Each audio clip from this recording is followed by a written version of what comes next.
Good morning, ladies and gentlemen. Thought I'd do an extra half hour today because I've got something that I want to share with you. Now, my guest later on will be Stu Webb, and looking forward to a second conversation with Stu Webb. The links are up on my website and up on YouTube, Free American 69. Free American 69 is also my Skype and my YouTube and my Facebook.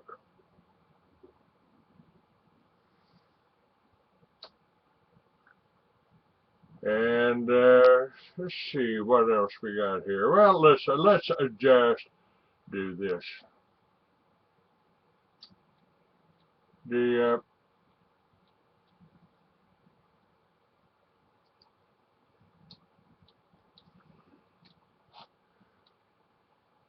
Let's talk about America in prophecy, Babylon, and the New World Order. Now, many people are confused, anxious, and even terrified about what is soon to come in America. Perhaps the greatest source of fear is not knowing what's going to happen, and people are tempted, perhaps due to mind control, to surrender to fatalism. Nimrod was the creator of the Tower of Babel, which was the center of the first one world government, one world economic system, and one world religion. Nimrod was a Nephilim and possessed the DNA of a god-man that was produced by the interspecies breeding of fallen angels and human women, which created the race of the Nephilim. Nimrod had superhuman intelligence and access to technology and science so advanced that modern science is just beginning to discover this. Now, folks, I'm doing this to kind of tell you about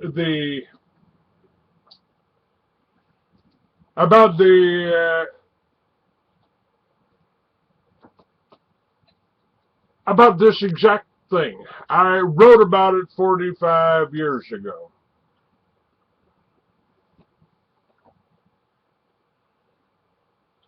I wrote about it 45 years ago, and I wasn't ready to publish that.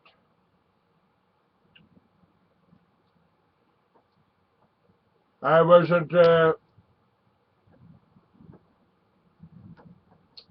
let's see, let me just take care of this. No, David's not the one doing the kicking. I'm doing the kicking because I think most of you trolls on here are really ignorant. So, goodbye.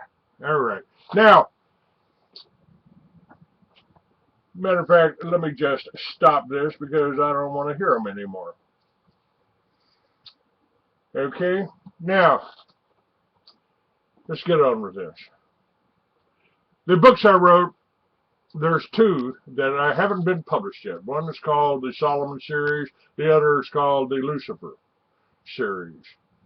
And it's about what you would call the Nephilim. And what they're talking about now. Lucifer was the co-captain of the Earth ship Heaven, which was one of many built. One of many built. And well,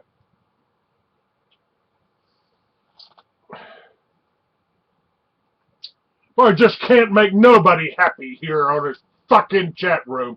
Jesus Christ! I don't want to hear that. I don't want to hear any more crap from these ignorant trolls. Now, got that? And if I get any more static about it, I'll kick on some of my guests or some people that aren't my guests here. Jesus Christ! Some people are just never fucking happy. Yeah, sorry about the language, folks, but I got a story to tell here, and I'm not even going to look at this goddamn chat room again. During the invasion of Iraq, American soldiers recaptured the ancient city of Babylon along with historical records that may have contained ancient DNA going back to the Tower of Babel. The American Military and other major militaries around the world are aggressively interbreeding DNA to produce a transhumanist super soldier, and they may find Nephilim DNA, and that would make it possible to create a race of God men. Now, that's what Adolf Hitler and the Nazis were using genetic science for in their efforts to create a blonde-haired, blue-eyed master race. And let's see, Jesus Christ was blonde-haired and blue-eyed too, wasn't he? Now, the Nazi technology and science was deeply connected to legends of advanced beings who came from the stars and established a super race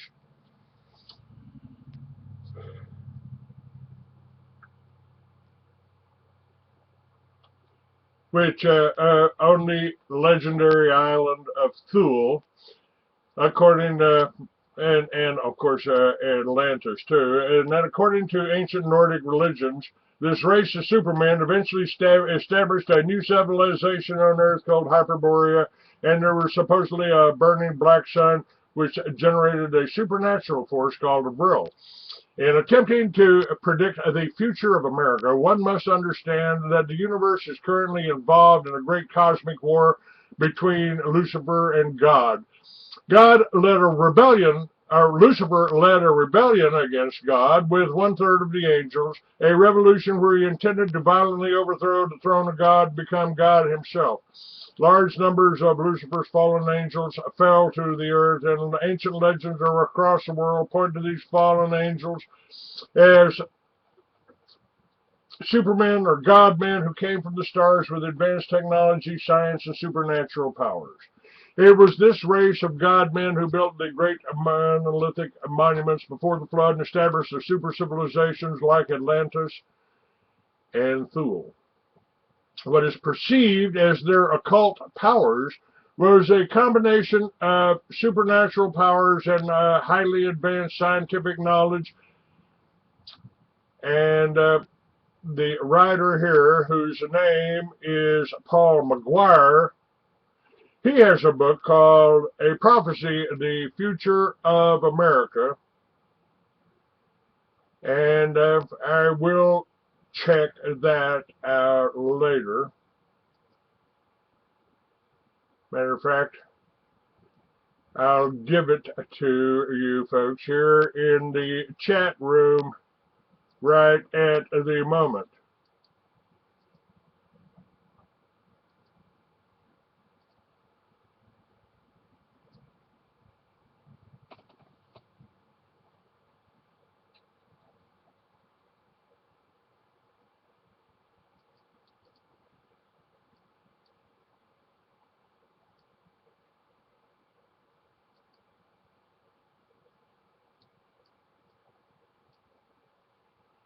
And frankly, I don't see anybody insulting anybody except these friggin' trolls who can't talk anymore and won't talk in the rest of my show. Now, let's get that back. I put this up.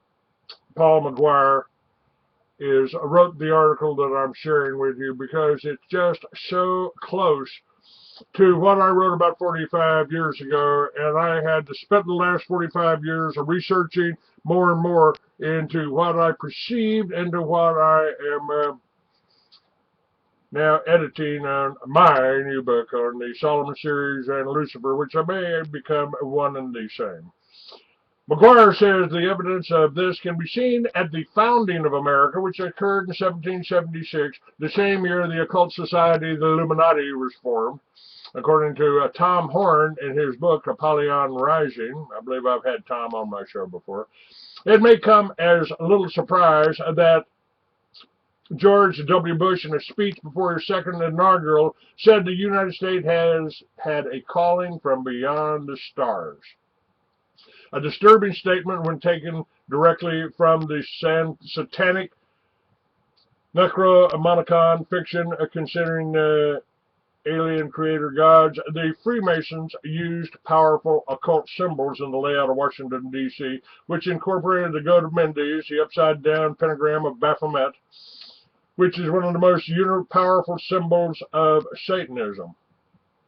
Also, the owl figure embedded in the architectural layout represents the Masonic and Illuminati owl featured at the Bohemian Grove ceremonies, which invoke the supernatural power of the gods, Athene, Minerva, Lilith, and Astarte. Under the nation's capital, there are paintings of George Washington playing with these pagan gods and goddesses. These Washington, D.C. symbols, along with the Phoenix symbol of the Washington Monument and the womb of the Capitol Dome, go all the way back to ancient Babylon. These ancient occult symbols, along with the symbols on the Great Seal of the United States and Illuminati symbolism on the back of the U.S. dollar, all point to the historical truth that powerful members of the occult society of the Rosicrucians, such as Sir Francis Bacon, who could have been Shakespeare, planned for the United States to become the great Atlantis and the head of the New World Order. Now, this is why the occult pyramid, which represents the Great Pyramid of Giza, is on the dollar. This occult pyramid represents the Luciferian organization structure, with the Illuminati, illumined ones of the Illuminati as the secret elite who rule the world.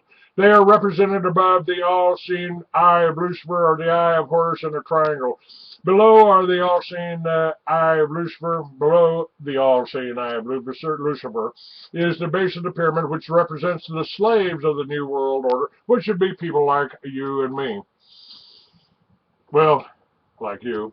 At the bottom of the pyramid are the words Novus Ordo Seclorum, which means the New Order of the Ages, or the New World Order. Now, this goes back to the legend of Atlantis,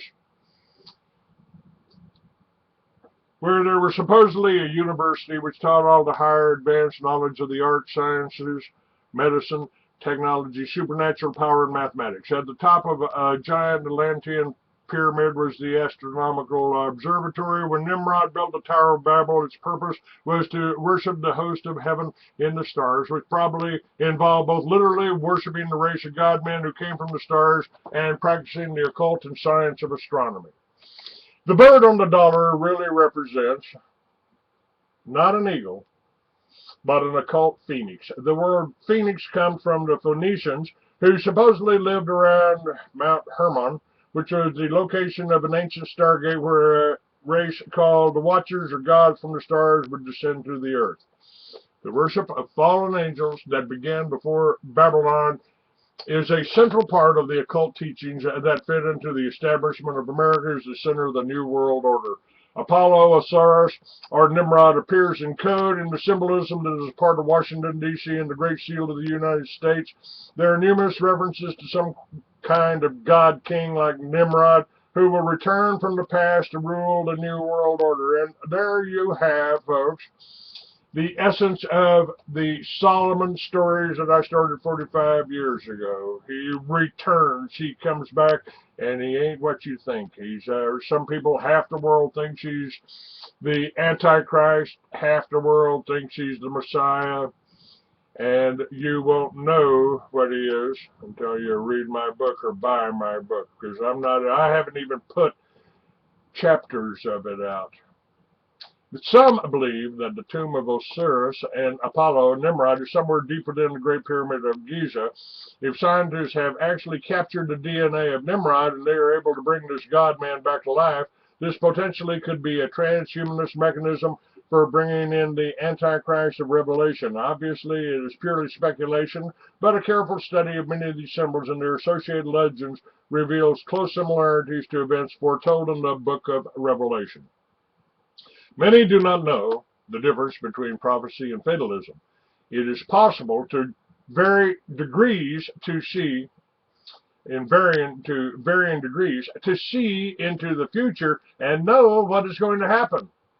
However, it's not widely known. What is not widely known is that within certain parameters, the future is not fixed, and you are expected to participate actively in the creation of the future. Now, due to a lack of proper study of the prophetic scriptures, they do not understand the multi-dimensional architecture of God's prophetic program. It is true that God's prophetic program will unfold exactly as he planned it, and there's nothing you can do to change it. But they confuse Bible prophecy with fatalism, and therefore they do not live the victorious life God planned for them. It is critical that you understand that God is outside time and space. The supreme being lives in a dimension called eternity, including God's prophetic plan, command, his authoritative command for people to make decisions with their free will and take bold actions that will affect the outcome of history. On the three-dimensional level, people falsely assume that this is some kind of doomed attempt to change God's prophetic program. However, if you live outside of time and space and into eternity, you begin to understand that God is omniscient, omnipotent, and can see the end from the beginning. Since this infinite, personal, living God of the universe can see into the future, and more specifically, your future, he's already completed the prophetic program outlined in the prophetic scripture.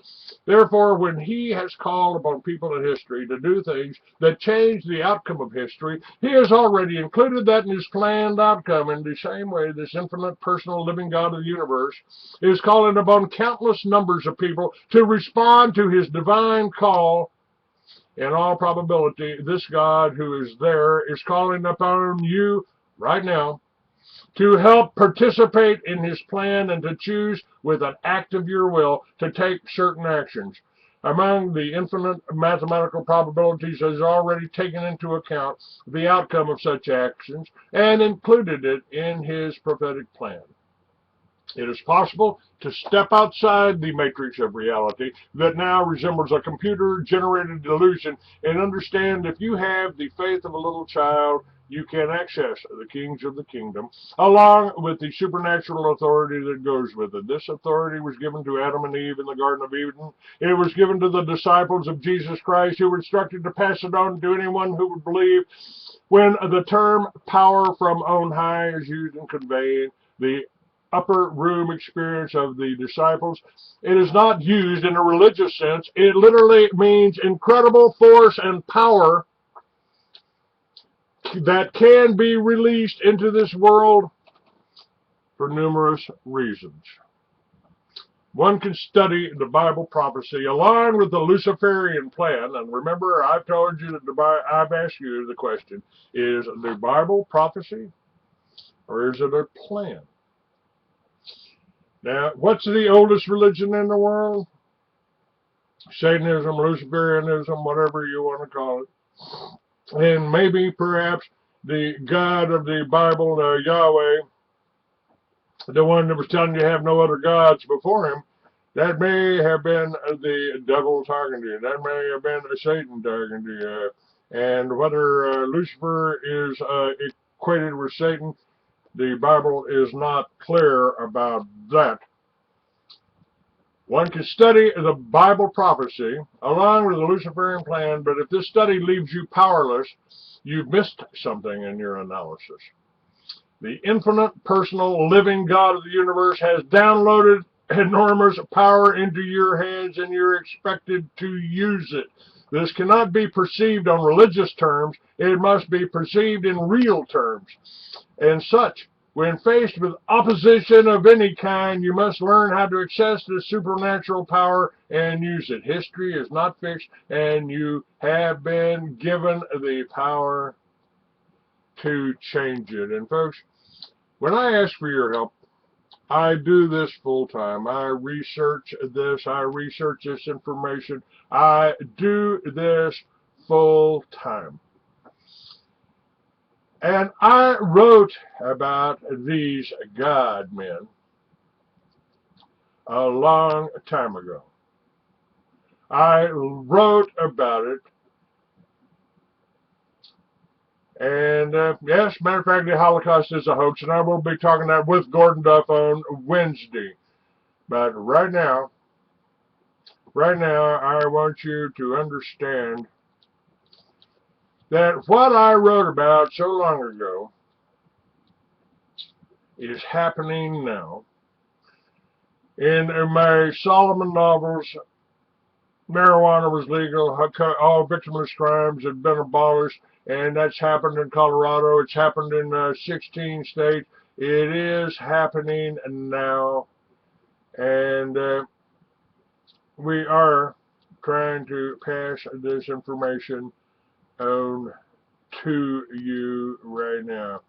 I'm going to give you just a small thing here out of my out of the book that will be coming up here very shortly here, that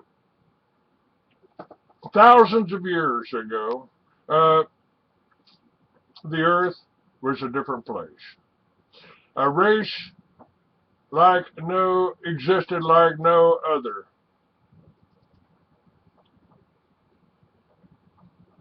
Let me bring that up so I can read it better.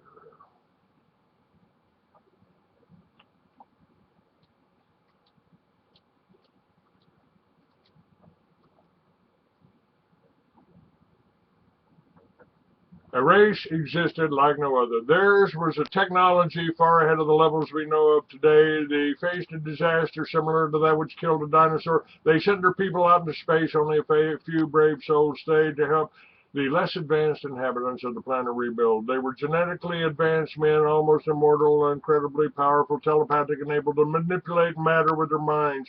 They were known as gods, angels, warriors, and demons among the survivors of our planet's close encounter with the galactic intruder. The legends and names of these beings are scattered throughout our history. Their power grew all pervasive, hidden throughout modern times. Humanity was divided, conquered, and controlled by unseen hands. Today, the balance of power shifted into the hands of the most feared being in history.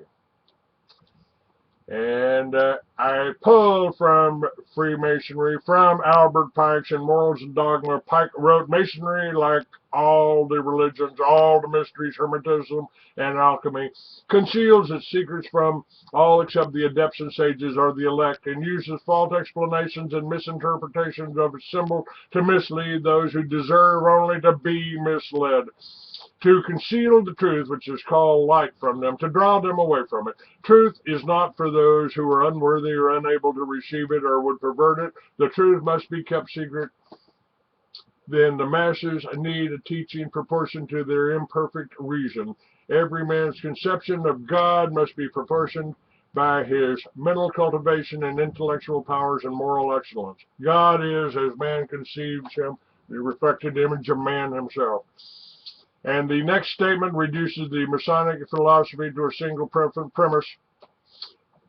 Pike writes, Lucifer, the light bearer, strange and mysterious name to give to the spirit of darkness.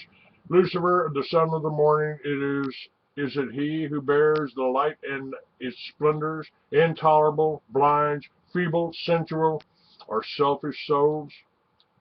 Doubt it not.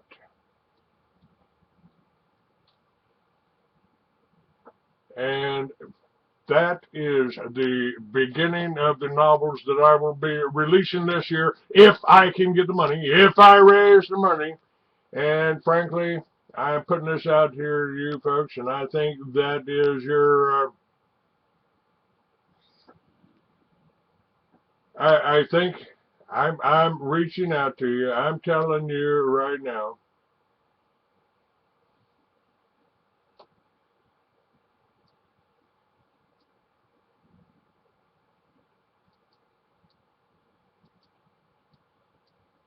that this is what we need to do. Now, I'm going to cut this recording a little short. I just wanted to share that piece with you because it's so right on. Sometimes I've said that God works on the internet. God sends me this information, and